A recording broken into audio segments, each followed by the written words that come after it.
I am Nev Jones, and I am an assistant professor in the School of Social Work at the University of Pittsburgh, and wear many, many different hats in this space, do a lot of activist work, and a lot of my work focuses on really challenging Sanism and discrimination and exclusion impacting folks with psychiatric disabilities.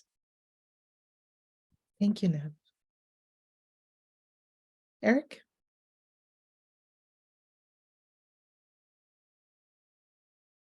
Hey everybody, this is Eric. I am located in so-called Toronto, on Anishinaabe and Haudenosaunee and Huron-Wendat land.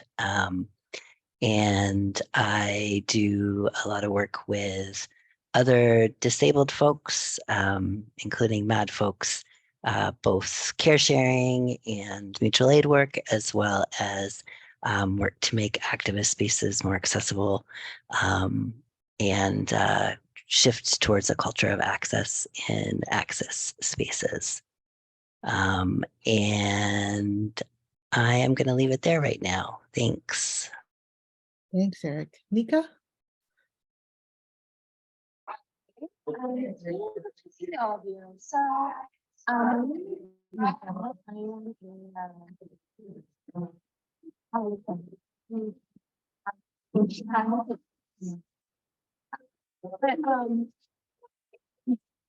Nika, we can't. You were but I think you're okay now. You can hear me? Yeah. Okay. Yeah, go ahead. So student my family coming through exclusionary treatment,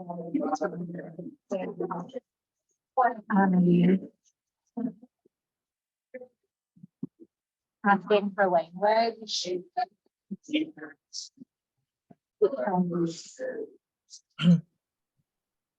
Sorry, Nika. We're having a hard time hearing you. How about that? No, it's not good. It's not good. I'll start back to you, Nika, and go to Tamar. Yeah, hi, I'm Tamar and I'm from the UK. I run a MAD studies group that some of you may come to. I recognise a few of the names that have come in. So hi to you, and everyone else is welcome to come along as well. All sort of almost 100 of you, why not?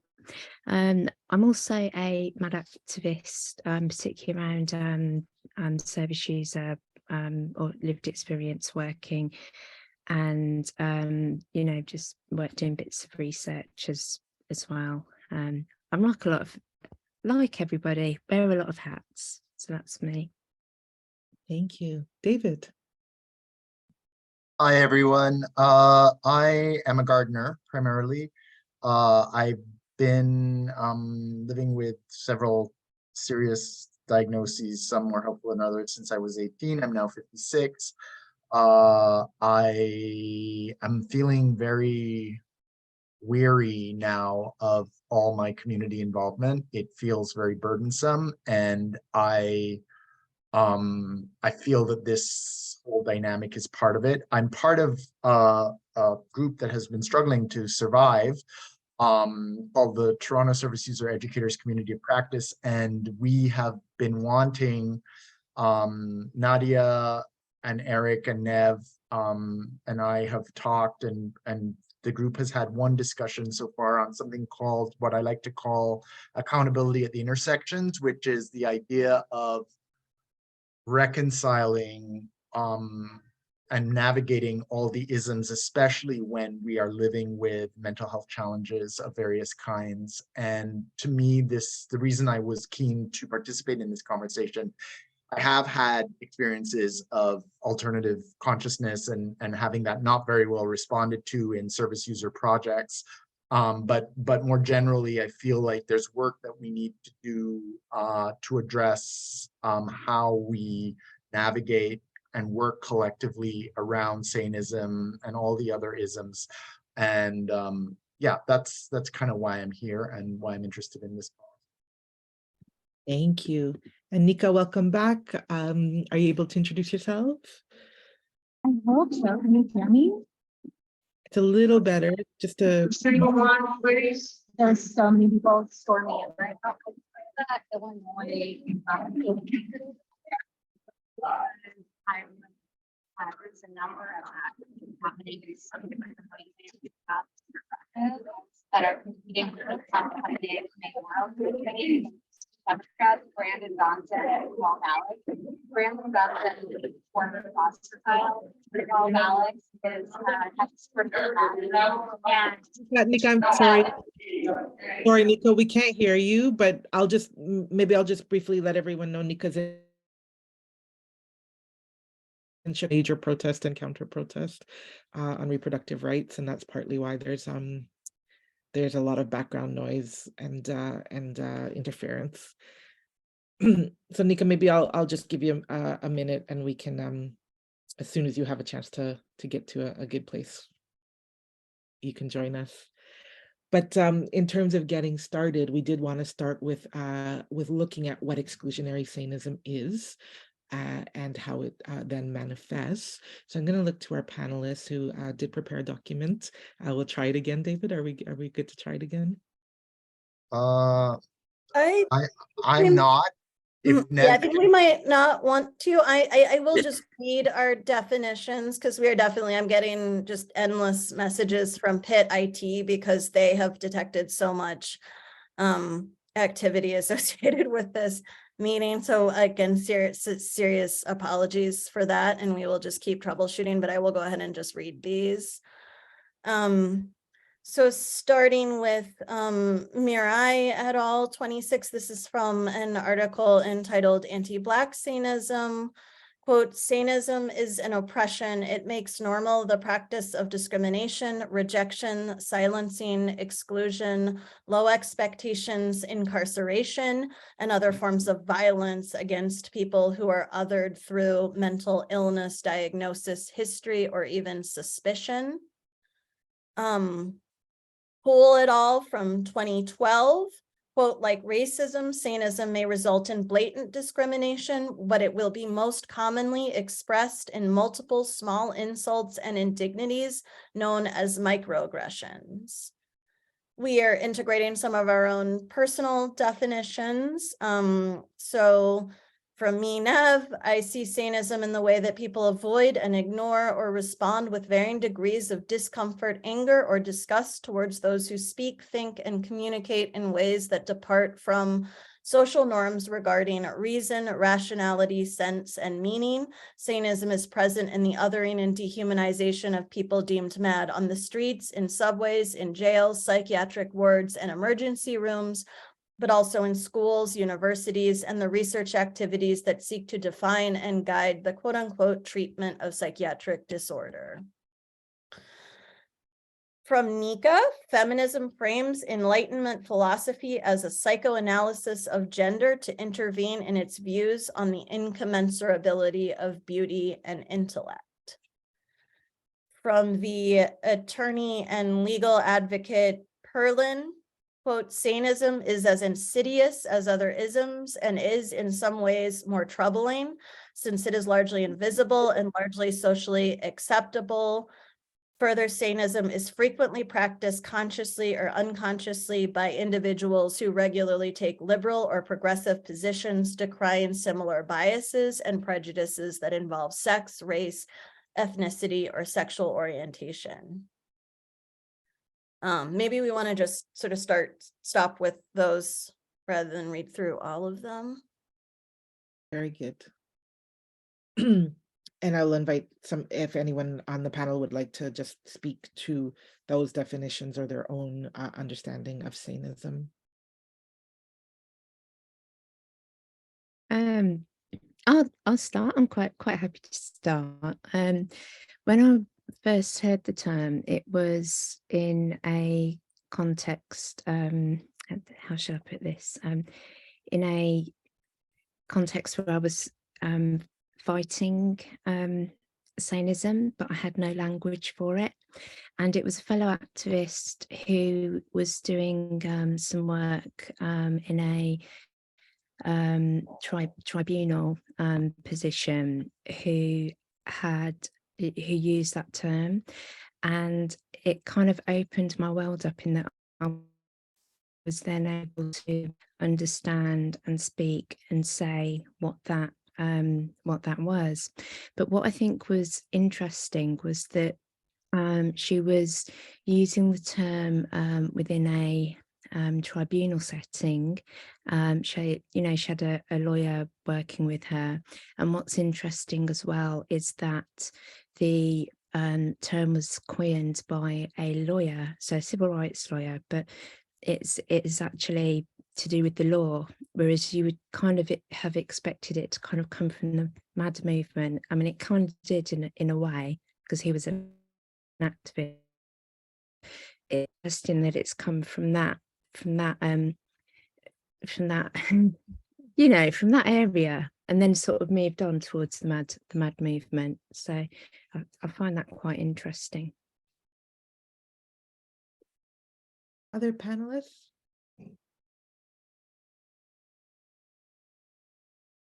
Yeah. Can you restate your question? No, it's not quite clear yet, Nika. Yeah, unfortunately, beyond being not quite clear, it's actually very unclear, Nika. Maybe chat, Nika, is the way to participate. I don't know. Can you hear me when I have my headphones off? Yes. That's much yeah. better. Yeah, that's great. Yeah. Do you know what? Honestly, everybody, I swear to goodness, we did a troubleshoot run yesterday, and it ran perfectly. It was brilliant. So we never had any problems. So yeah. Yeah, Nika, you are much clearer. So if you want to go ahead. Okay, does this work? No? Yes. Yes? Yay! Okay, hi! I'm glad to be participating now. Yeah, so I'm Nika. I am a digital humanist, which means I work at the intersection of language and technology. And I am diagnosed with schizophrenia. And I am based in Illinois, and I'm in Springfield right now because somebody paid for my tickets here today. A GLBTQ activist named Andy Thayer, who is involved with Chicago for abortion rights, because there is a March for Life happening, and his organization has organized a counter protest. So I have not met up with that group yet. I have been watching people come into the Capitol building on behalf of like utilities supply.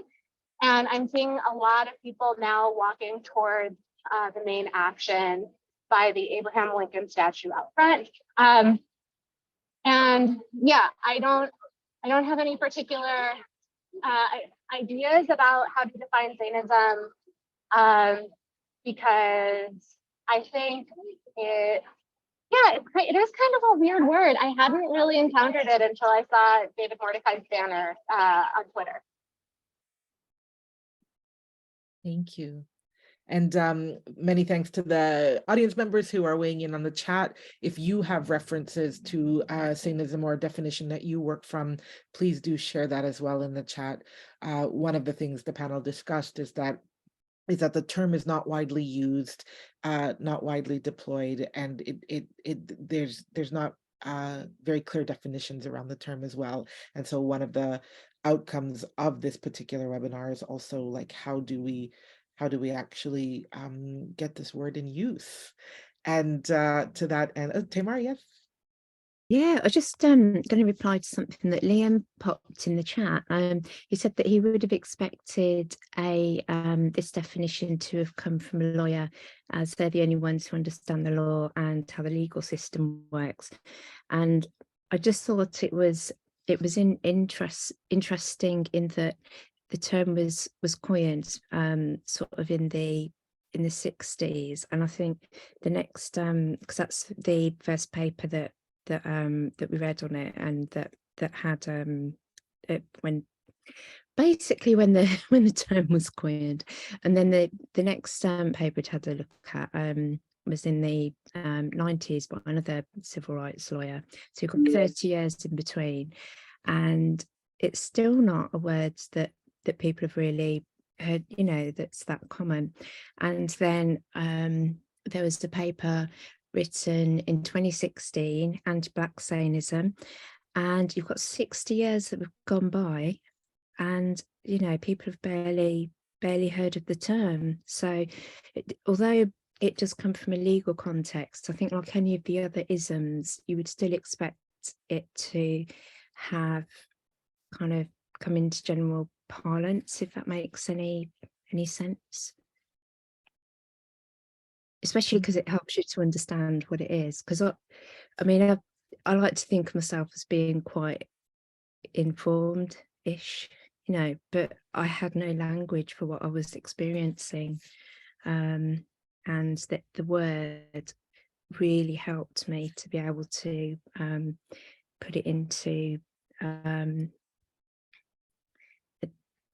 you know, put it into words, which I'm losing now. I'll shut up. Someone else can speak. Very good. Well, it's a very good segue into our first question or first prompt around what is the impact of exclusionary sanism, and any experiences any of the panelists would like to share there.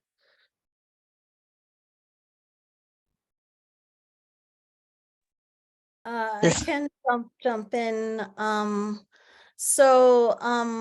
You know, I think that what I would say is that we see across all kinds of different places people ending up either really explicitly excluded from those spaces or kind of treated badly, dehumanized and marginalized within them. I think as somebody who is based in an academic setting in a university, this plays out across training programs, but very much also in the sort of scholarship and research and policy work that often kind of really shapes the system. And so there's this, you know, really no entry for people who are especially actively kind of thinking, communicating, expressing themselves differently. And that is true even when there is sort of lip service paid to inclusion of, for instance, lived experience or psychiatric disabilities. It's typically people within that category who still act and look and sound quote unquote normal. And when they don't, there's very little sort of capacity and willingness to really kind of accommodate and open up, I guess, spaces and conversations in more radical ways. Onto somebody else. That's where I would start. Thank you, Nat. This is Eric. I can say a little bit with a preface that I am multitasking, which is not a good look for me, of trying to manage what's going on behind the scenes and also participate in the panel. So if it's a little disjointed, that is why. I've been thinking a lot as we're preparing for this about sanism and the ways in my own experiences that it gets funneled through other forms of oppression. I'm thinking about like transphobia, queerphobia. I'm thinking about ableism and the ways that, you know, my experiences, you know, being trans or being chronically ill are often kind of written off as somehow an extension of my madness or not valid because of madness. And I've been thinking a lot about the ways that those various experiences are interconnected. And also, I guess, the ways that dealing with all of those simultaneously has helped me to build skills to deal with each one. And then I deal with each one. I approach sanism differently because of experiences around ableism and transphobia. So that's kind of what's been moving for me as we've been preparing for this conversation. Thanks. Thanks, Eric. David, Nika? Sure, I can try. Maybe I can. So for me, because I grew up speaking another language at home than the one I was learning in school, often I experienced like I felt like excluded an awful lot. And I came to understand that, like, as an adult, that often it was like there were times that I just like could have asked for something different. Like, it's almost like the difference between the words, like I'm thinking about the difference between the words being applying to something and being invited to something. So like I went to grad school in Germany, I applied for that. But then I did apply for PhD programs in the United States, but by the time I got in, it's like they were inviting me. And there's a distinction there that I was like thinking through that didn't allow me to like have the kinds of conversations I could have at the time that I was like working on a dissertation that would have made that experience like peaceful for me, as opposed to what felt like just like utter hostility, war, exclusion. And like at the time, I didn't have a diagnosis. I wasn't asking for accommodations. I didn't know I could. And it's really because like my language was somewhere else. It was like, I was in a US university, but my tongue was like in my mom's kitchen, that's practically Moldova as far as anyone is concerned.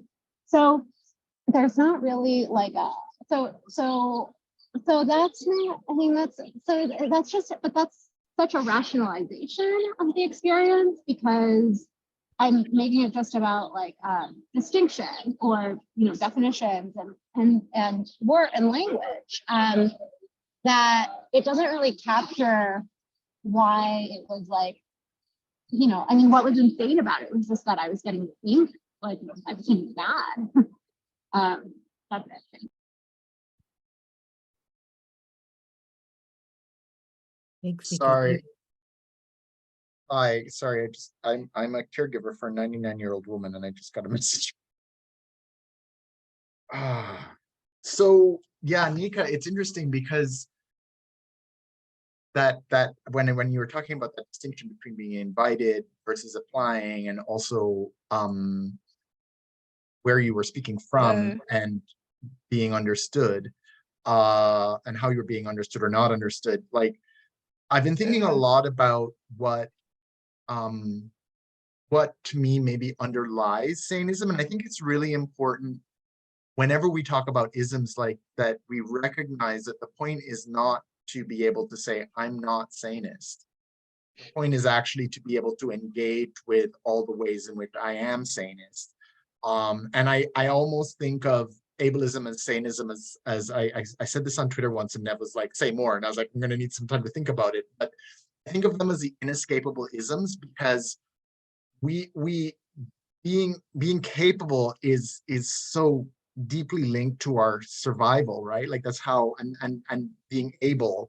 And similarly, I think that sanism sort of grows out of our need to make sense of things, our need to understand, our need for things to cohere and hang together in our consensus reality. And so we're pushed. I feel like I'm pushed, or I'm always grappling with making sense of things. And when I fail to do that, how I respond to my inability to do that is how sanism starts to manifest. So, if I respond with hostility, if I respond with aggression, if I respond with a lack of compassion or patience, I like to talk about making room for madness. And to me, that's about sort of sitting in a certain kind of just non-reactive space when things around me may be happening in ways that I can't understand, that don't immediately make sense to me. Yeah, I don't know if that moves the conversation forward, but what may not make sense initially can perhaps eventually be revealed, and sometimes we just simply have to be at ease with what doesn't make sense, and that, to me, that's a useful thing to meditate on. But it also points to ways in which so much of what we do in life, like academia, being productive, being generative in different ways, presents us with these sanist conflicts, right? Because if we're not able to interact in these ways that cohere, that seem to make sense, it's easy to be excluded and not be able to participate in these different forms of endeavor, which so many of us see as meaningful and important. Thank you. I'm just going to see if there's any last comment from the panelists before we open it up to audience questions. All right. So the next 20 minutes we're going to dedicate to a conversation with you. Again, keeping in mind that there's many people on here. We're navigating some Zoom bombing. So I'm going to facilitate the best way I can. If you would like to make a comment or ask a question of the panelists, going to ask that you use the hand function in Zoom if you are able, or put it in the chat, and we will do our best to get to everybody. And I'll start with Mia.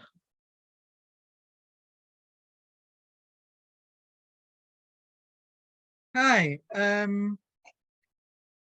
I've often said that I've been subjected to ableism because I think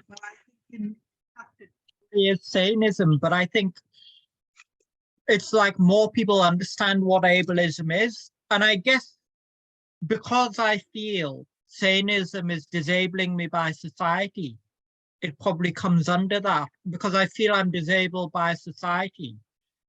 But my experience, basically,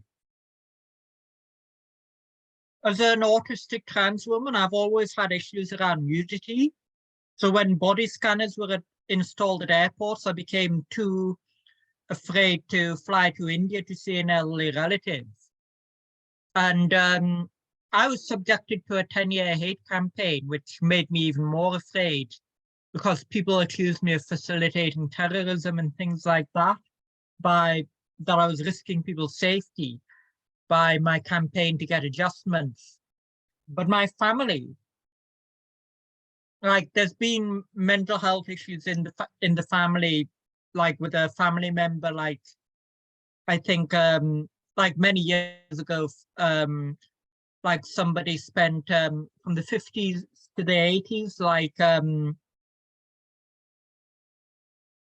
relative spent years in a Mumbai asylum, and I think that the family, there was just so much stigma around that they tried to stop that, suppress anything within me. So basically, they just saw my fear of the body scanners as something they needed to clamp out. So what they did was they actually withheld contact from a relative that I was close to in India, who an elderly relative, and they actually wouldn't even let me speak to her on the phone until because they wanted me to take therapy to overcome my fear. Like for them, me sort of taking that therapy and overcoming that fear seemed more important than me seeing my relative. And it's like, I think there's this thinking that they want people to fit in at all costs, and if they don't, they make out that there's something wrong with them. Like, I think with them, it felt like they thought, okay, well, treat me like a freak until I do what they think I should and fit in. But yeah, it's like, I think there are so many people who like will judge a person's whole character based on like any little thing that doesn't means they don't fit in. So yeah, that's me. Thank you, Mia. I'm going to let the panelists respond, but maybe we'll hear from Yulia first, and then people can respond to either. Yulia? Okay, thank you. Can you hear me? Yes. Okay. What really resonated with me was that Sanism, like other bad isms like racism, is actually consciously proclaimed by people with progressive and liberal ideas.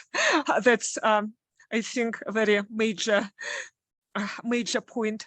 And also this aspect of legal discrimination. I think before we move to perceptions in society, we need to deal with institutional legal issues. Like now it is illegal to discriminate against people on the basis of their skin color.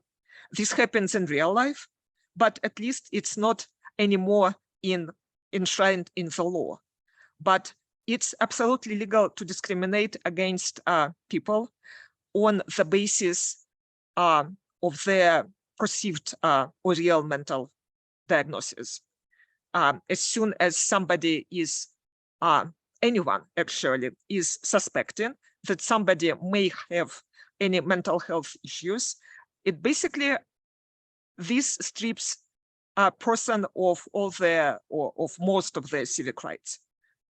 Like, I think a good case may actually may be made for this. So I actually wonder about two avenues. One, legal avenues. For example, whether it would be viable to have a campaign for adding discrimination on the basis of diagnosis to the list of illegal discrimination that on the basis of race, skin color, gender, religion, and so on. There is actually a law that explicitly prohibits discrimination on the basis of many things. So if diagnosis is added to it, then I think it will be actually a big kind of a basis to fight against Sanism. And another thing I wonder, if anyone ever tried or think about trying contacting organizations like Southern Law Poverty Center, organizations that actually monitor hate speech, because there is a lot of hate speech in venues like New York Times, basically around mental illness. Yeah, thank you. Thank you, Yulia. So panelists, I'm going to let you respond. So just to recap, Mia spoke on the relationship between ableism and sanism, on surveillance and border crossing, on family separation, on coercion and forced therapy. And Yulia spoke to the legal avenues around diagnosis as a protected category, and hate speech against people with mental illness. So Nika, I see your hand, and then Timon will come to you after the panelists have responded. Hey, yeah. Okay, I'm gonna try to talk into my mic more closely, like Julia suggested. So you're gonna see a view of the sky instead. But those are amazing comments, and I guess my first thought on the connection between ableism and sanism had to do with like how these are connected struggles but distinct. And you know, I think sanist people. I'm saying, like, I was actually going to say, like, people who are targeted by sanism, in fact, are like disabled by that experience, and people who are targeted by ableism are themselves like maddened or like, you know, experience emotional difficulties as a result.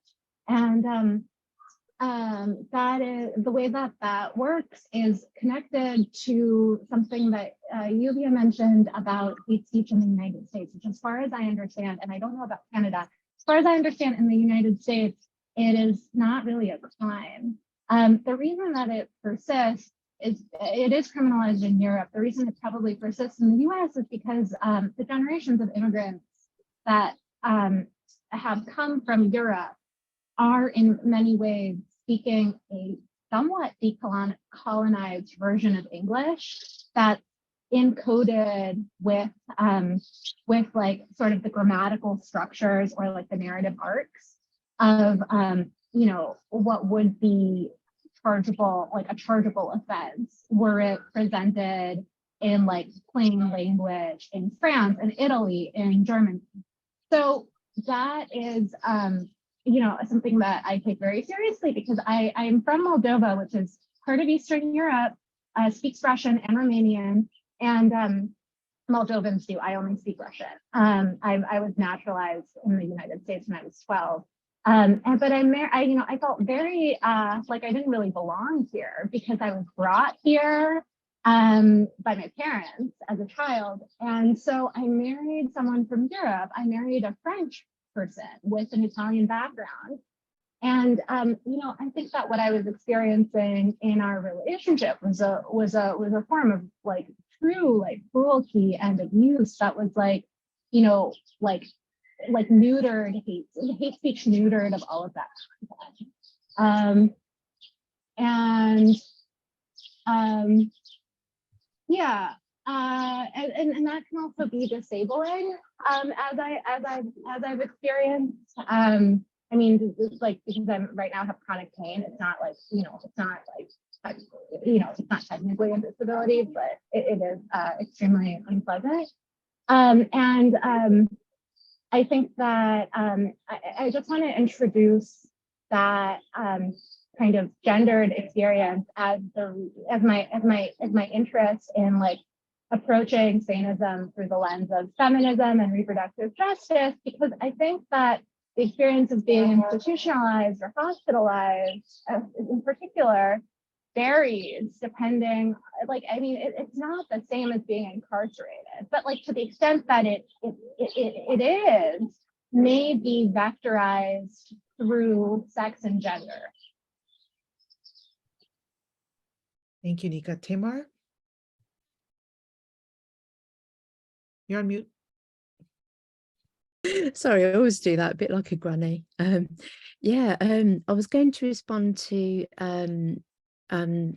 something that I don't know if it was you, Yulia, was saying about the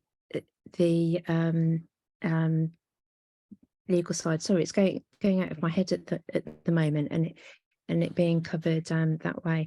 And I was just thinking that in the UK, and this is something that Dina, also known as Constantina, has put in the chat as well, is that we've got the Equalities Act, and in theory we are covered under the Equalities Act, and you know, and that includes disability. However, in reality, as anyone who in the UK has ever applied for, you know, disability allowance or anything like that, if you are, it helps if your disability is visible. If it's invisible, it's much harder. If it's mental health, you are kind of screwed. And so sanism is just, it's invisible to the point where people think it's okay. And not just that it's okay, but that it's the right thing to do. It's the right thing to, for instance, police came to my brother's home, handcuffed him, and had him in a cell all night. And that was the right thing to do because he was, you know, he's a mixed race, he's darker skinned, he's, you know, he's obviously, you know, kind of mixed race. And it was, he's, you know, 6'2", dark and dangerous. Do you know what I mean? And that was the right thing to do, because that, but this is what I mean. It's kind of intrinsically in there, so that when we end up in front of things like courts, because you've got to think as well that the Mental Health Act comes under, in the UK, comes under criminal law. It doesn't come under sort of, I don't know, whatever the other law would be, but we end up criminalized over it.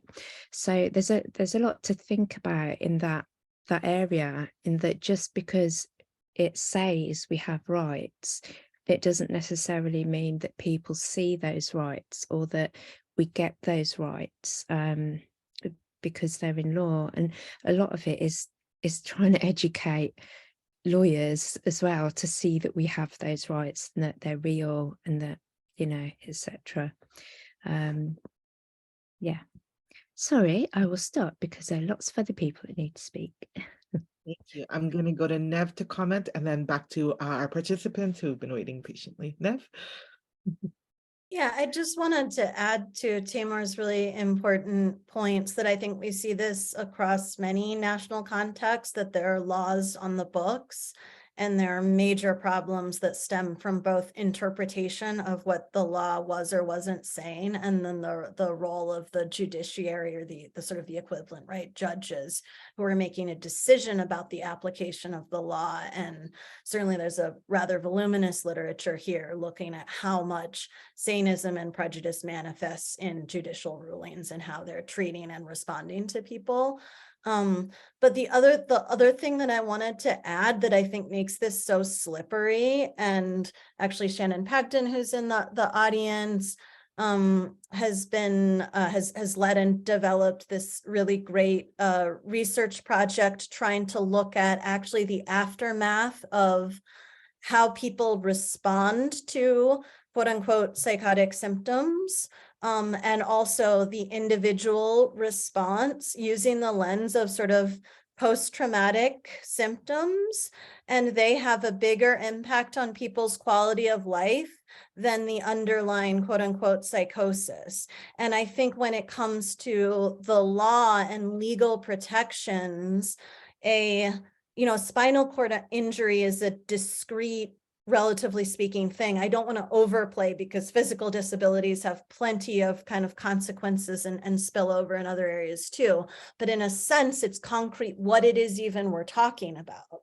Whereas somebody experiencing psychosis, the psychosis might not even be the problem so much as the horrific way they have been treated. And we see really extreme examples of this, especially around intersectionality in the US in terms of, for instance, Black men with psychosis or perceived as having psychosis being, killed at one extreme, but, just extreme sort of like kind of abuse in facilities and emergency settings and police response. So it's all just to say that there is a lot that I think needs to be unpacked around how we even sort of bound what the thing is we're talking about, and therefore what the category even is that would be protected or on the basis of which we can sort of litigate potentially, or in which a judge would be making a decision about, is this protected or is this not protected? Thank you, Nev. I'm going to go to Taman and then Laura. And just for anyone in the audience, if I do get your name wrong, please do correct me. Taman? Hey there, this is Taman speaking. Thank you for the opportunity. I just wanted to, offer in part like how I understand sanism as sort of a matrix of a multitude of things. It is specifically a carceral tool to me that is used in particular to, as folks have said before, to perpetuate like anti-Blackness.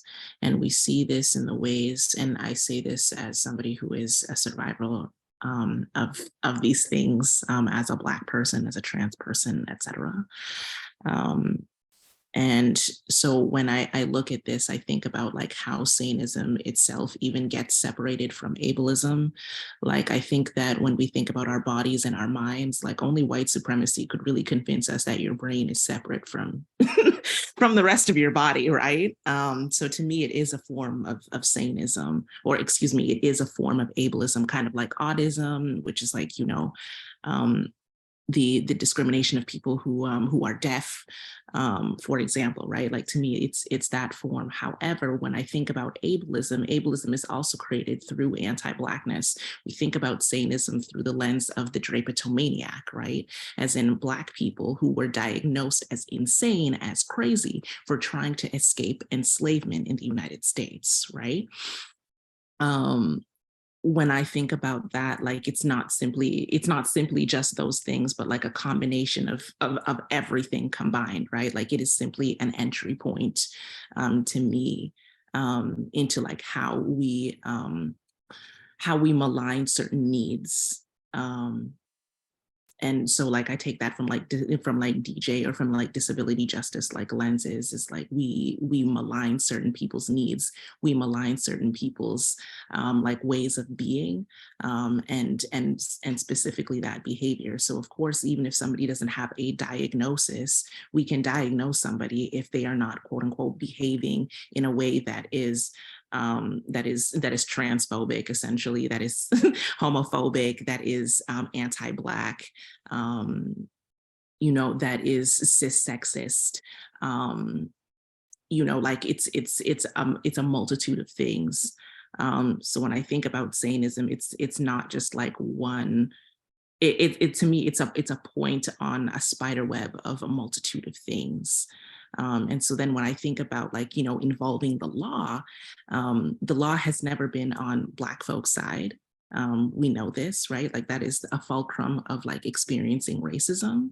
And so when I say anti-Blackness, like everything else, like in terms of racism is inspired by that. Right, is inspired of like, oh, okay, if we can do this to Black people, then we can do this to other people as well, right? So when I think about like using the law to quote unquote protect, Black people are not protected by the law, right? People get promoted to kill Black people. People get promoted to kill insane people. People get promoted to kill gay people, kill trans people, etc.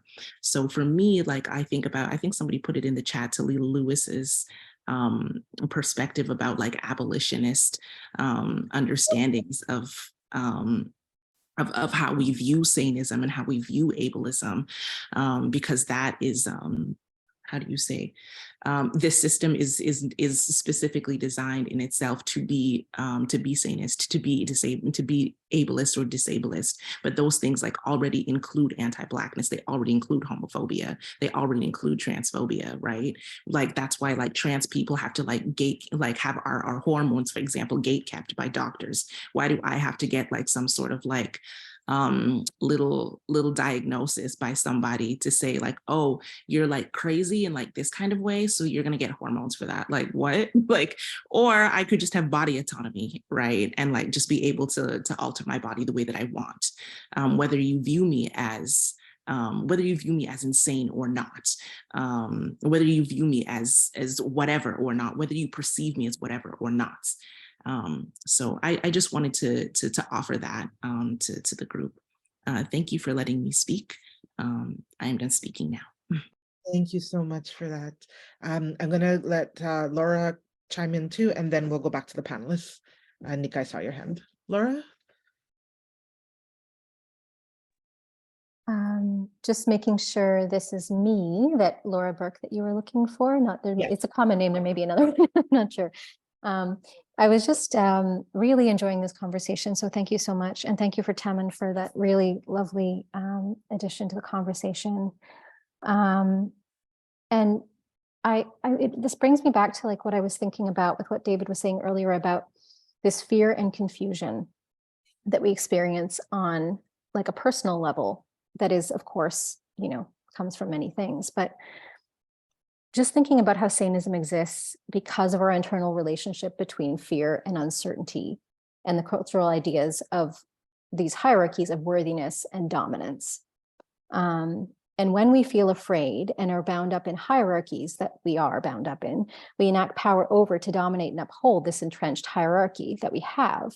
So how, without naming and dismantling like all these neoliberal capitalist hierarchies and looking at the inherent inequities and questioning where we actually support human rights, equal rights, how are we going to, like, as Taman said, like the whole system is built around these inequities. And I think we move around the world in the idea with the ideas that, you know, certain people are more worthy of human rights and human dignities than others. And you know, that is implicit in the laws in most places in the world.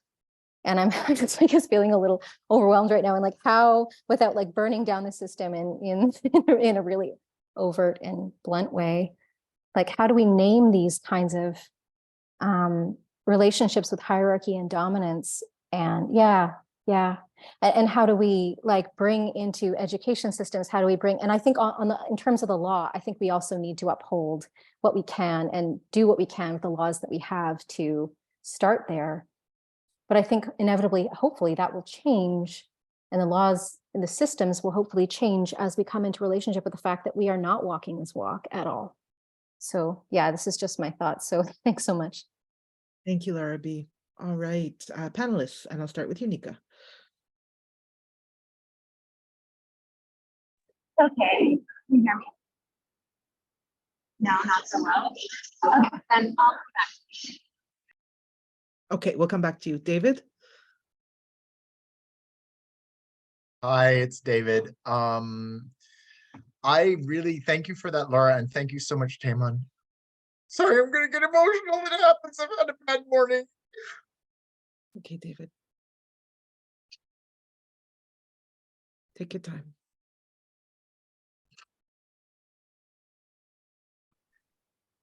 One of the things that I think a lot about is how much power we have in terms of how we relate to one another, and how often we go on the attack, particularly in activist spaces, and how distrustful we are, how apprehensive we can be, how othering we are to one another. And it's great to talk about burning down the system, but I really strongly feel that we have so much work to do just between ourselves, and it's not happening enough. It really isn't.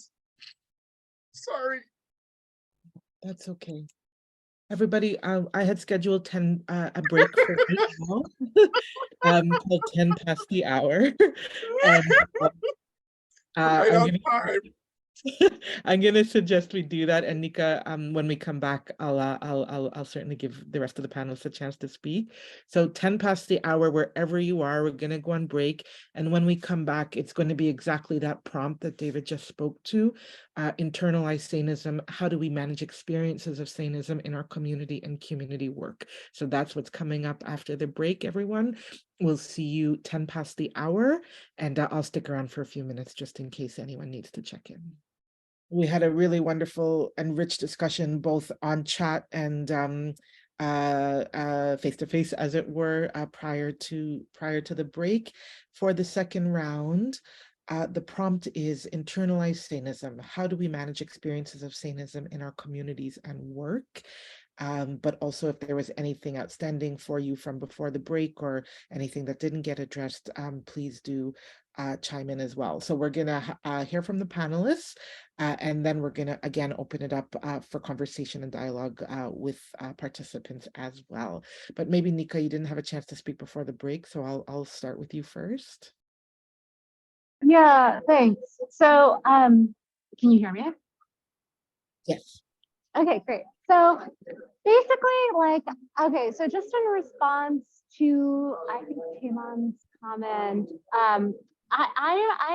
okay, so I really support in the United States, again, like an equal rights amendment, which would constitutionalize like equal rights for female identifying persons. And you know, it did not pass in the 60s and 70s when it was introduced. I think I mean, there are complex reasons. There are complex reasons for it. I think it probably had to do with the experience of people who were targeted by sanism. So to the extent that we are able to have this conversation right now, it is, you know, with thanks or with the aid of technology. And I would just like to, you know, I mean, like, I guess I just can't really even imagine what it must be like to live with this set of experiences that I am living with without being able to connect to people who have like complementary perspectives. And I think that diagnosis prior to, prior to our moment, was even more alienating, if that's possible, than what we've experienced. And the people who lived through that and suffered, like, I mean, what we know from the work on like Dr. Sass, like Louis Sass's work, Madness and Modernism, unlike the great poets and artists whose work has been preserved by curators and museums and institutions, like, universities and magazines and publishers, the kind of brilliance and the brilliance of people who were in another way institutionalized was recorded anonymously by their clinicians. And so that is a, I don't really remember what the question was, but that is, so that's why, so I think that like, that is pretty much why like the ERA couldn't pass. It's because like, if you take a version of liberal feminism, that's just like, we want to have it all, and like, we don't care about how other people are doing, which is unfortunately like what a lot of the people that I've encountered like throughout my like various like mobilities in the United States and in Europe have have deferred to when practicing Sanism. It's not surprising that it hasn't been successful up until now. But why it should be successful is it's basic majority.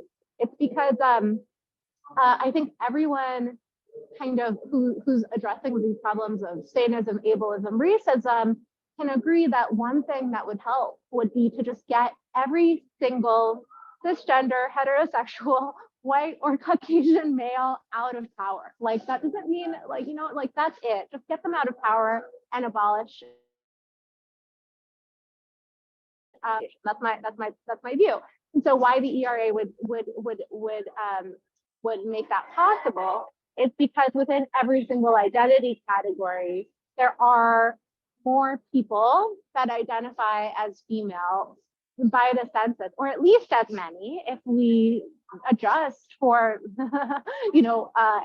error, like the plausibility of statisticians' error, who identify that way and something else. So it creates like a possibility for like coalition building, organizing, that right now is just like social and discursive, but in that case could really become. Thank you, Tamar. Yeah, I was just I was just looking in the chat, and there was something again actually that Dina had brought up, and it was again exactly what I was going to say, coming on from the first half, which was that Sanism, we can have that internally, and our communities can have that, and it can be really, there's nothing as painful as experiencing Sanism from your own community, or for experiencing bullying, or hate, or whatever you want to call it, from your own community, especially when it comes to things like differences of opinion over activism, because I think one of the difficulties is that if you go to the parable of the 6 blind guys with the elephant, and all of us are kind of at different parts of the elephant, intersectionally, things affect us differently, and also people will be at different stages of their journey, etc., and something that works very well for one person, i.e. tablets and what have you, will not work for someone else who focuses more on a trauma-based model. But the problem is that sometimes people think the two can't coexist, and they should be able to. So it's not and it's not okay for one side to bully another side because they don't agree. And I mean, that's just one example, but I think being an activist myself and being someone who works, I think, within organizations, it's very, very difficult because you can be seen as the traitor, you can be seen as the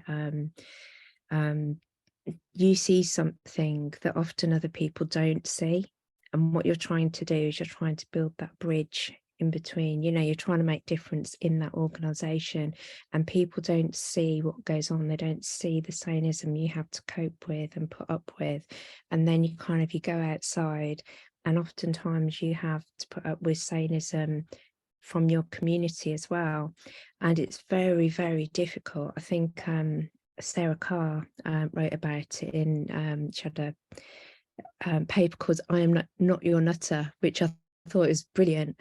But you know, these things hurt. It really hurts when we fight each other, you know, and we need to support each other and find ways that we can you know, fight for the rights to be mad the way we need to be mad. You know, we all need to be mad in different ways, and that's okay. You know, that's all. Thanks, Tamar. I'm going to go to David or Eric to weigh in on this question, this prompt: internalized sanism, and how do we manage our experiences within community? Thanks, Nadia. This is Eric. I can say a little bit about that. I think this conversation is making me think of being in mad activist spaces, particularly spaces that I think were criticized for not being very diverse, and then went through processes to diversify, and, you know, brought in, you know, myself and other folks with a diversity of experiences. I'm using that word a lot.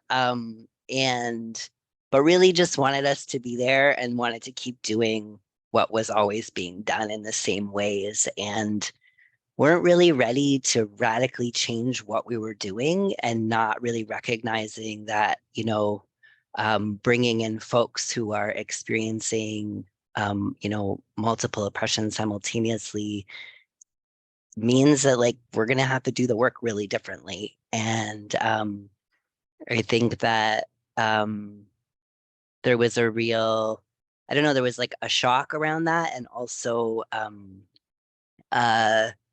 really strong responses when folks who were being re-traumatized or triggered by oppressions in these like supposedly like shared, you know, spaces, there were really strong like punitive responses to, you know, people leaving the room and slamming the door because they're really fucking upset because they're dealing with racism in a space that, you know, is supposed to be safer. And so there was a lot of like, we want you here, but we want you to do exactly what we're doing, and we want you to act exactly like we act. And there was a lot of ableism and racism and colonialism and gender norms in all of that. And I think that what you were saying, Tamar, was making me think about conflicting access needs, and just how much I've learned from being in cross-disability spaces, that like conflicting access needs is a thing. Like you were saying, it's always going to be a thing, like where nothing is ever going to be accessible for everyone. But I think that I've gained a lot from being in spaces where we have to get really creative about how we do things. And sometimes the whole agenda today is we're going to figure out how we're going to do the thing together in a way that's like most accessible for everyone. And it really means like shifting how we do the work and what we even think of as the work, and really seeing the work as access, as creating a culture where we can all be here in more ways. And I think a piece of that for me personally is like, it's nice for me to be in a webinar where I'm like overwhelmed and triggered by Zoom bombers, and I can say that. I think there's also this pressure, like you have to come and join our group and we all have to feel safe and we all have to agree that this is a safe space. And I don't really experience that in my body ever in groups. And so safe spaces for me are spaces where I could be like, hey, I'm activated. I might need to leave, or I may be really scattered, or I might need to take a break, or, I'm going to do a webinar laying down. So yeah, I think that some of that was coming to me on this topic, and I'll pass it off to David. Thanks. Thank you. Hi, this is David. So Eric and I, actually, the experience that Eric was describing is of a group that I was also part of, and we overlapped somewhat. That's how we came to meet each other. I actually stepped away from the group because at a certain point I had a very profound experience of alternative consciousness. I call it stable mania. It was not pathological really in any way. The most distressing aspect of the experience was actually the psychiatrist who was in charge of this group. I don't know how much to go into what the group is about. There's a group of service users who were enrolled to educate and advise psychiatrists at the University of Toronto. And I mean, the psychiatrist was trying his best. Like, I don't want to malign him.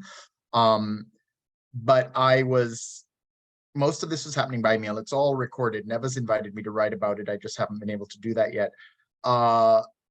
I was asked not to attend a particular session of the group where we as service users were going to be meeting with over 30 psychiatry residents who are in their 4th year. And part of me was thinking, how is it a problem for someone who is experiencing not necessarily the same things that everyone else is experiencing to be present in a room full of psychiatrists? Like, you're like mad people. Like, why would this even be that difficult?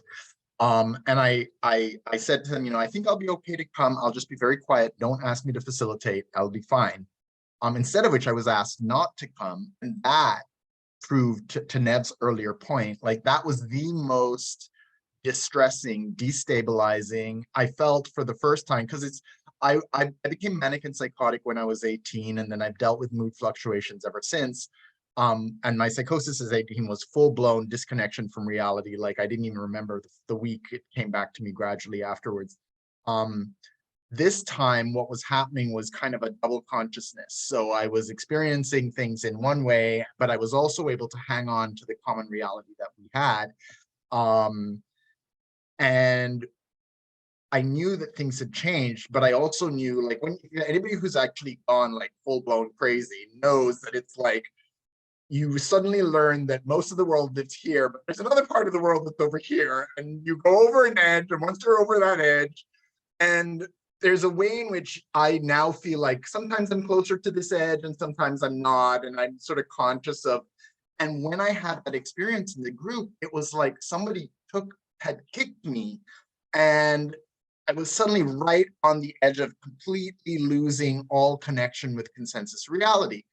And there was nothing malicious about what the doctor did. There was nothing awful. He was actually trying to sort of look out for me in certain ways, but it really, the way I experienced it was so distressing. It was incredible. Fortunately, I was able to walk back from it. I had a lot of support. Some of the walking back, though, involved disconnecting from other service users, some of whom I had asked to look out for me as I went through this process, because I knew that the process of shifting consciousness was happening.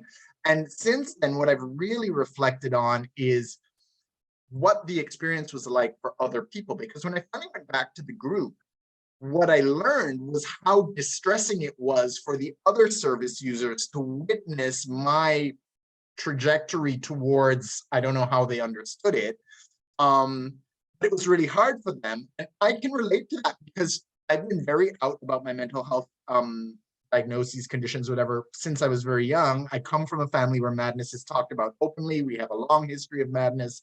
My mother is a writer. One of her books is called Certifiable. So I was very fortunate to be affirmed in a certain understanding of madness. but I still stayed away, and I was very active in community work around HIV because I'm also gay. But I stayed away from that activism for decades because I was literally afraid of, it was my own internalized sanism. I was afraid of how being present to other people's not wellness would impact my wellness. And I think that's kind of part of the crux of it. It's not all of it, but the reality is we can really have an impact on one another. I mean, it's not because we want to, like, it's not when I went through what I went through, I wasn't trying to distress my peers, but I don't know. And this is where I think Sarah mentioned restorative justice. Like, there's no point blaming anyone for this. Like, this is a collective process that we go through and we have to manage in a very active way. Yeah, I'll stop there. Thank you. Nev, did you want to weigh in? I'll just briefly wanted to add, just a really hard-hitting example of, I think, some of what we're talking about. This was, I don't know, 6 to 9 or a year ago, all in the public record, and that's why I bring it up as an example. There was a Black philosophy postdoc in Southern California who had been diagnosed with schizophrenia, who was saying what were perceived to be racist and sexist things, as well as making threats, quote unquote. And it was not just then that he was fired and actually an arrest warrant issued, but also it was just the condemnation across all of Twitter, mental health Twitter, Black philosophy Twitter, like, and you really see how somebody's sort of marginalized identity is then being just kind of condemned en masse without consideration of what, kind of what is going on there. And I think that is the kind of really difficult case that I would kind of challenge us to take seriously, where I think our reflex is to just condemn, like, almost everybody. Like, we have really internalized the sort of the condemnation there. And I think this is not uncommon, as somebody who both experiences, and all my work kind of focuses on people with what we label psychosis. It's not uncommon that the psychosis itself does lead to, in part because people are they're channeling a lot of kind of societal oppression and violence, and that's playing out in experiences in really complicated ways.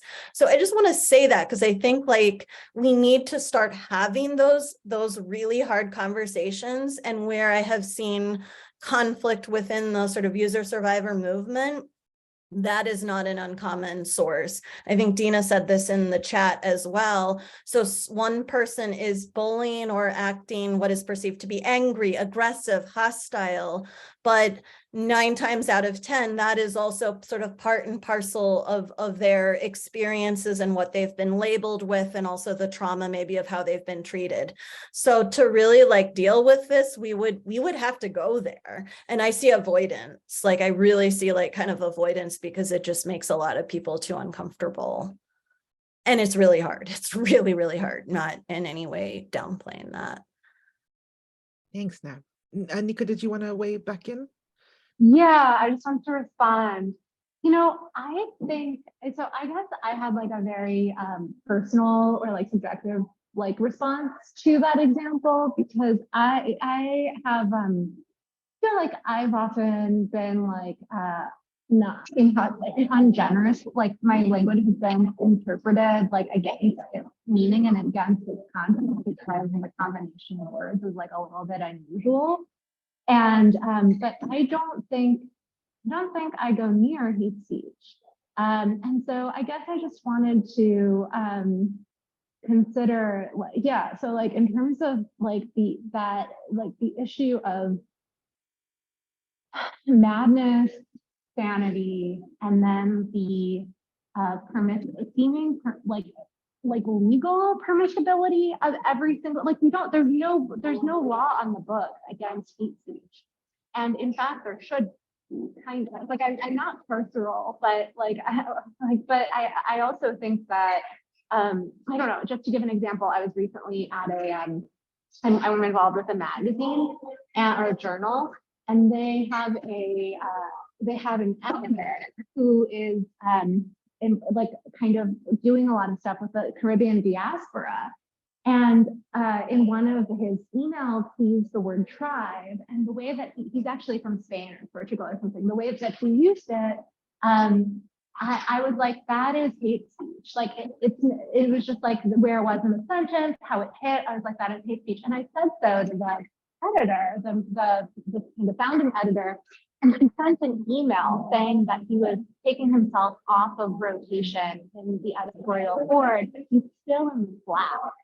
And so like, I actually feel like I don't have a real case to make about like, well, after I said that in a kind of emotional phone call, I didn't have like a real like follow-up about like why that was hate speech. Like, but like, I actually do feel like that's yeah. So like, I actually don't think that if someone like, just like broadly speaking, like, I think it would be okay to say that like, I have a diagnosis, but like, I don't feel like I'm entitled to hate speech, and like why someone would be is a really important question. And it should not be blanket. And so like, I guess it's really interesting that Nav, you're saying that the blanket condemnation was like, that's like exactly how like the diagnosis works, or how the sanism in response to diagnosis works. Thanks, Nika. I'm going to open it up to the audience in terms of questions or comments you might want to offer or ask on managing experiences of internalized sanism and or within community.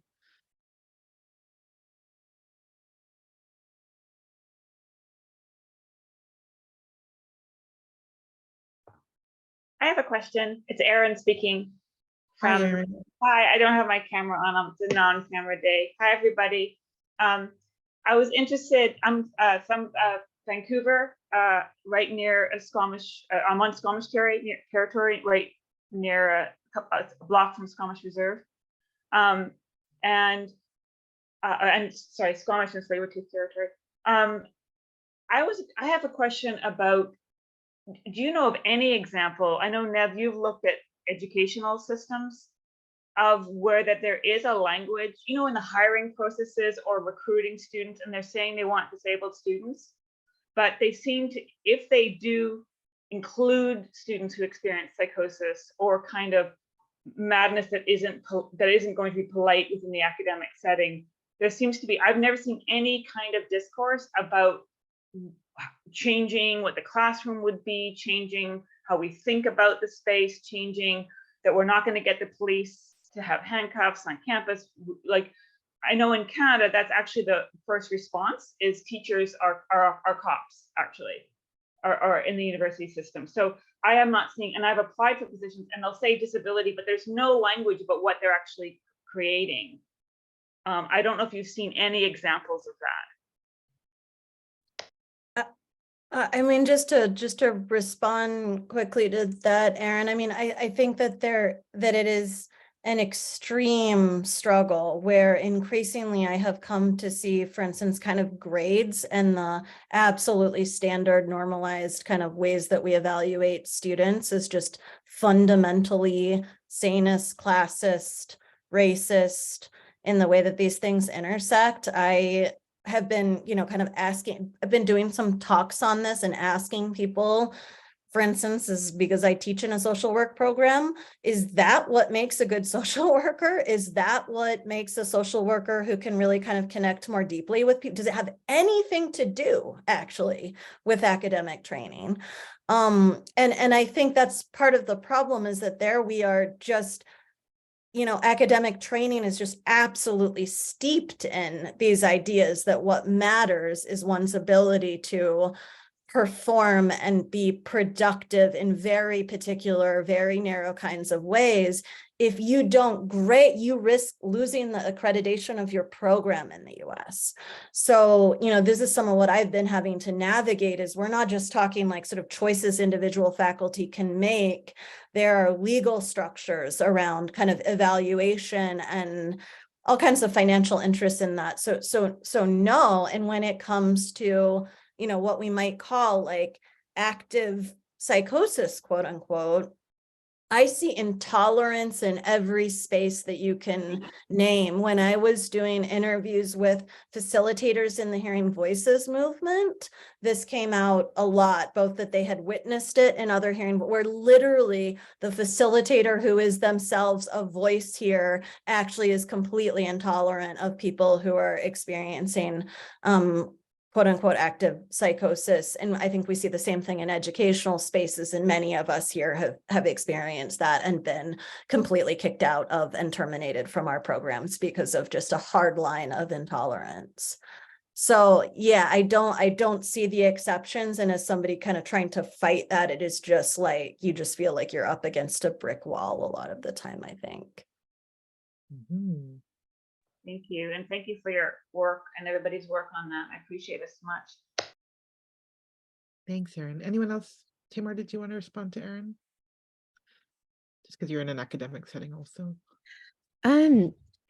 Yeah, do you know what? I was listening and just thinking it basically to echo what Nev has been saying, and thinking about what I've been trying to do is sort of seeing where things are happening with the structure and trying to kind of point those bits out. And it never makes you very popular. And like Nev said, you're more likely to get the boot if you do that, because people don't want to hear it. They don't want to sort of know that things are it's like, you know, if you tell someone they're racist, they don't want to hear it. You know, if I'm somewhere that specializes in, you know, mental health, and you say to them they're sanist, they don't want to hear that either. So it is very very difficult. And also I think with ourselves as well, because we're embedded and steeped in this system, we are all a little bit sanist, you know? So it's very difficult. I know I used to be really sanist because I didn't know any better, you know. And that's when, you know, even though I'm in a family full of mental health problems. So and the other thing I was going to say as well is that I've noticed lately that there've been so many activists who've just kind of said, you know what, I think I'm going to draw a line and just stop, because I can't cope with these structures anymore, you know.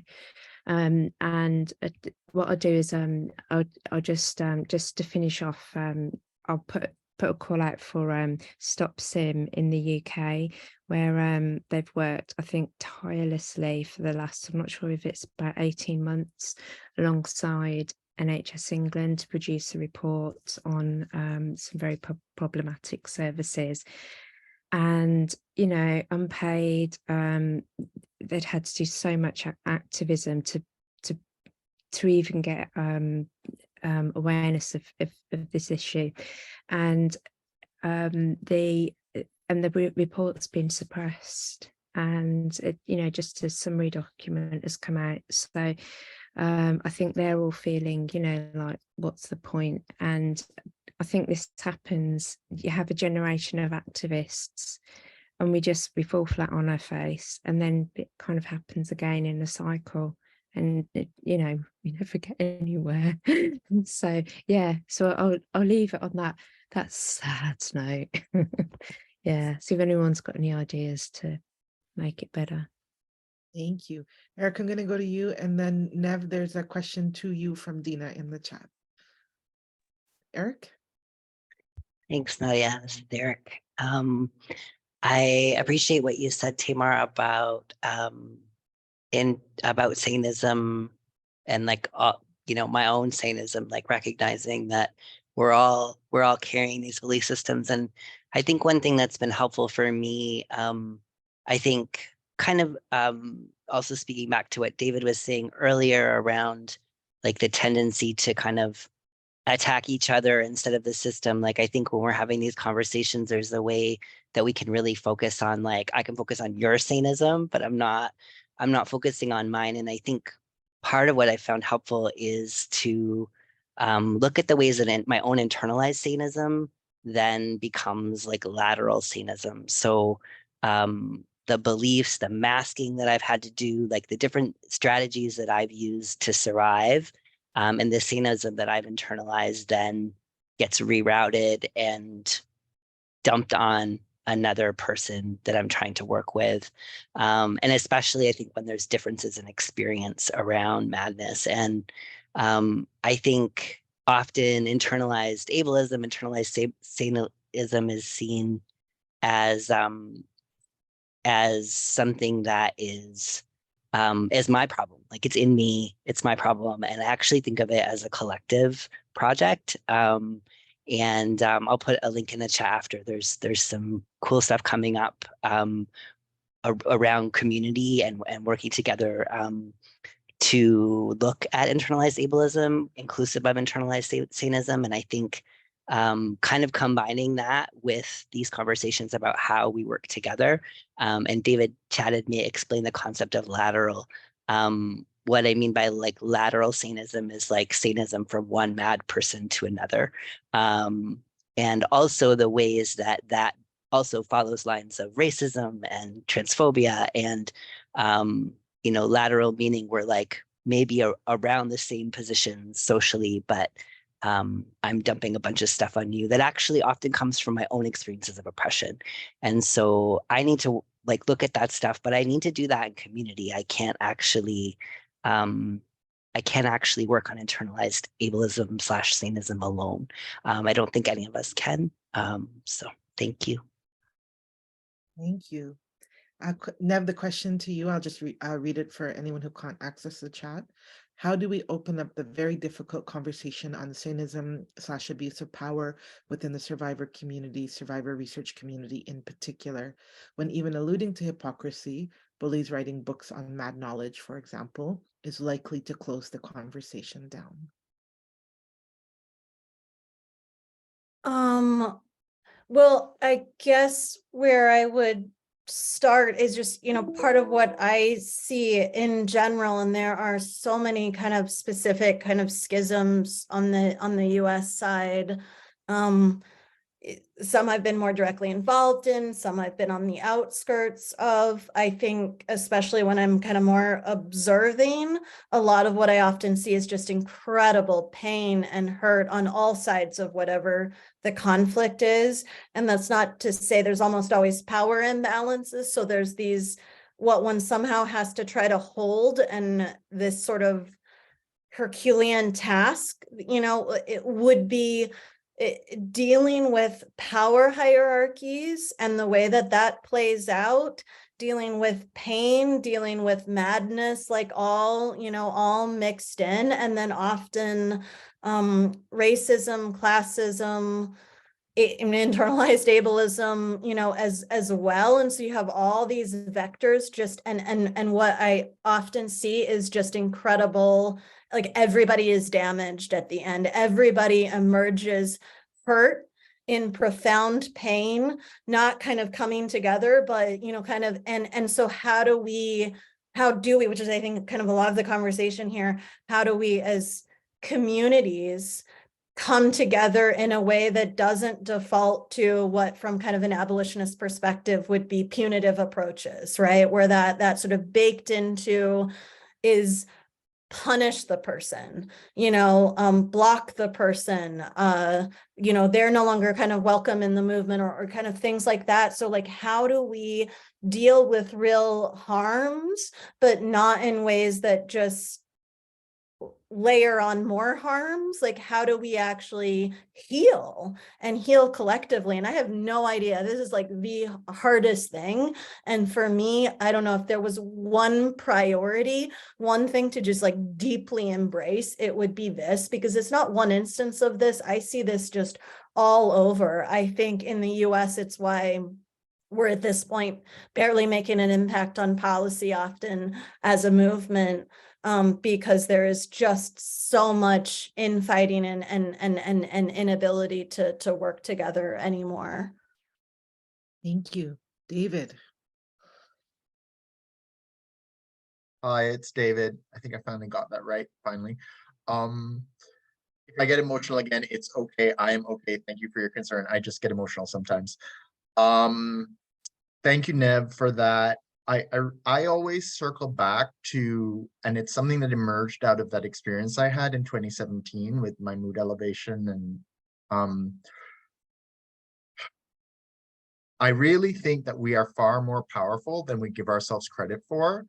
And I think that power starts in terms of our willingness to include or exclude and be with or not be with other people. And it's interesting because Nadia facilitated, I talked about this whole idea of alternative accountability at the intersections. And to me, part of what this is moving towards, like, when we talked about a critical dialogue, I thought to myself afterwards, wait a minute, we should really call this a constructive dialogue, because criticality is actually in some ways part of the problem.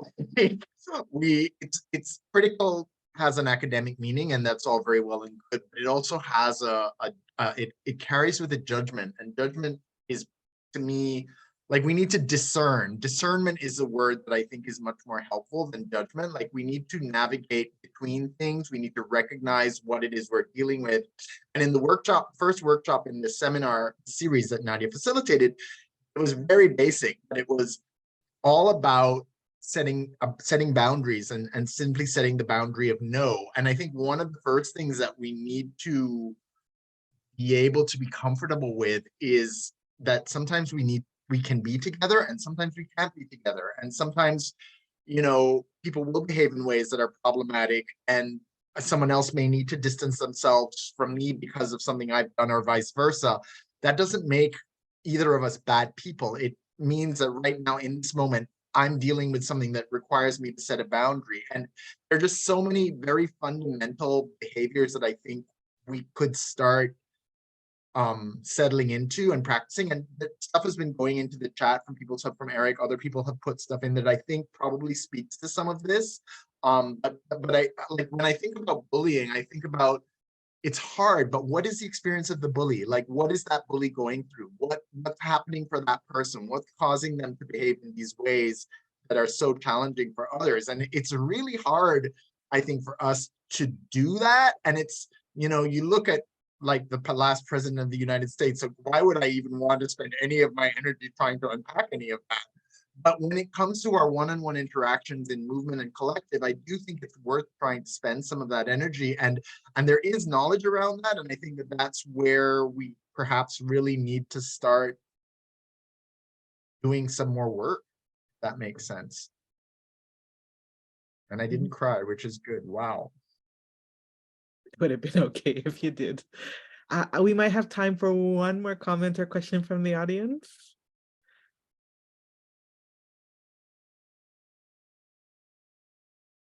Anyone? I have a question. I don't know if anyone in the audience can answer, but it's in response to this recent connection. Is that okay?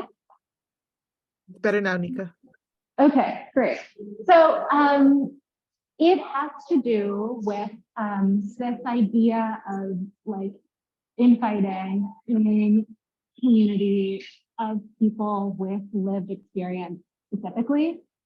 Let's say, like, okay, so let's say there are two people who are both diagnosed like, you know, something like bipolar schizophrenia, and they are not necessarily, they engage in intimacy that is not connected to their like kind of professional duties or obligations.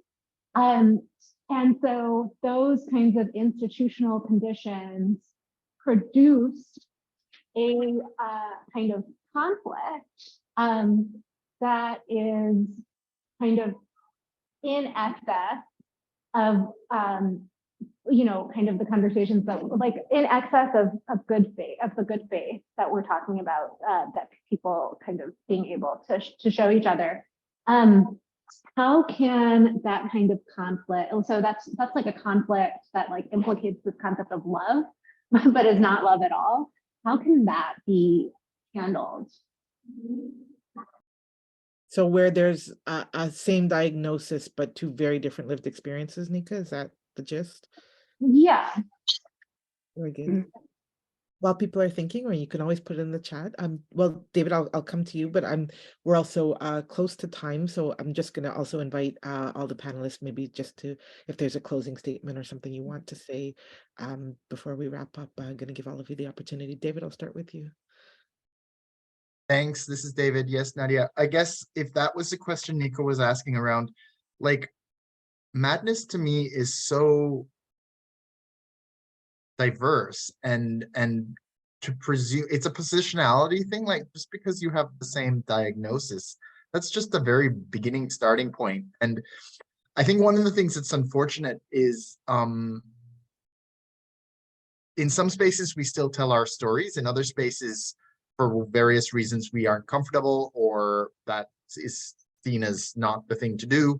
But one of the virtues of telling our stories is that we can sort of see where we're similar and where we're not, and I think that that's really important, because generally, you know, there are lots of things we have in common, and there's just an infinite boundless space which is not, and part of what these unusual experiences can be about is just how different, right? So if we don't make that space to negotiate and share those differences, and again, going back to the point I made earlier, like, we also need to be able to be at ease, right, with not understanding, with just recognizing, whoa, that's really different from me. That's okay. I don't understand it. Like, I don't get that, but that doesn't have to be a source of profound anxiety for me. I can just sit with that and accept it and be, and I'll stop and shut up there. Thanks. Closing thought, Nev? Just a reminder of how hard this is for all the billions of dollars that go into funding drugs and pharmaceuticals, like just these kind of fundamental challenges, and the importance of us coming together and having more conversations like this that really include the hard stuff. Thank you. Nika? Yeah, it was really wonderful to be part of this, and I don't really have any final thoughts, but I kind of feel better, so that I'm glad for that. Thank you. Eric? Thanks. This is Eric. I think I am thinking about nothing. I was thinking about things that I've learned, particularly from Black disabled folks, about the importance of understanding that Satanism is something that's experienced by people who don't identify as mad, or ableism is something people experience who don't identify as disabled. And so I think there's something really generative for me about opening up these conversations and looking at the ways that we're all impacted, and kind of building coalition and not requiring identity, or like shared language or shared experience. And I think I've really been inspired by that and learned a lot from thinking of it in that much more broad perspective. So I think that's where I'm landing today. Thanks. Thank you. And Tamar? Yeah, I think there's so much, isn't there, that we've discussed, and it's all buzzing around in my head. I think particularly coming towards the end, and speaking about how, you know, say structural Satanism is, and the impact it has on sort of people that we work with, or who you know, provide our services. And then I think I've just gone off into a zone where when we were talking about internalized Satanism and the bullying that we can put up with, it's made me think, because I think a lot of people have been thinking recently about, you know, leaving activism partly for those reasons. So it's made me think about that, because I know that I've been extremely hurt and felt on my own a lot. So you know, part of that is about I don't know, regrouping, finding people. Sorry, I'm banging on, but it's just like my head's got going. But yeah.